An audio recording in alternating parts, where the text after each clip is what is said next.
ISKCON নিষিদ্ধের ব্যাপারে সরকারের মধ্যে কোনো আলোচনা হয়নি বলে জানিয়েছেন পরিবেশ, বন ও জলবায়ু বিষয়ক উপদেষ্টা সৈয়দা রিজওয়ানা হাসান।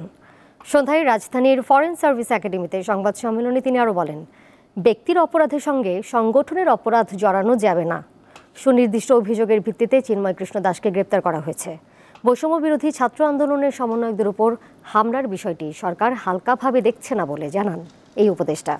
এ সময় উপদেষ্টা মাহফুজ আলম বলেন, নির্বাচন কখন হবে তা এখনই বলা যাচ্ছে না।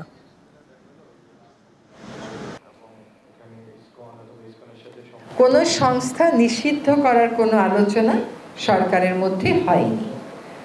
দাবি অনেকেই উঠতে পারে, দাবির সপক্ষে মানুষ অনেক কর্মসূচিও দিতে পারে। ব্যক্তির অপরাধের সাথে সংস্থার অপরাধকে আমরা জড়িয়ে ফেলছি না। সমন্বয়কেরা বিভিন্ন গুরুত্বপূর্ণ বিষয়ে জাতিকে যেভাবে ঐক্যবদ্ধ করার প্রয়াস চালাচ্ছেন, জাতির বিবেককে যেভাবে জাগ্রত করছেন, এটা নিশ্চয়ই অনেকেরই স্বার্থে লাগবে। ফলে তাদের নিরাপত্তার বিষয়টা আজকে আমাদের ক্যাবিনেটে রেইজ করা হয়েছে, ফ্ল্যাগ করা হয়েছে এবং তাদের যে নিরাপত্তা প্রয়োজন এটাও আলোচিত হয়েছে। নির্বাচনে উদ্যোগ আছে, সার্চ কমিটি গঠন করার পরবর্তীতে নির্বাচন কমিশন গঠন করা হয়েছে, ওনারা শপথ নিয়েছেন, আরো অন্যান্য যে কার্যক্রম আছে এটা কার্যক্রম চলমান আছে।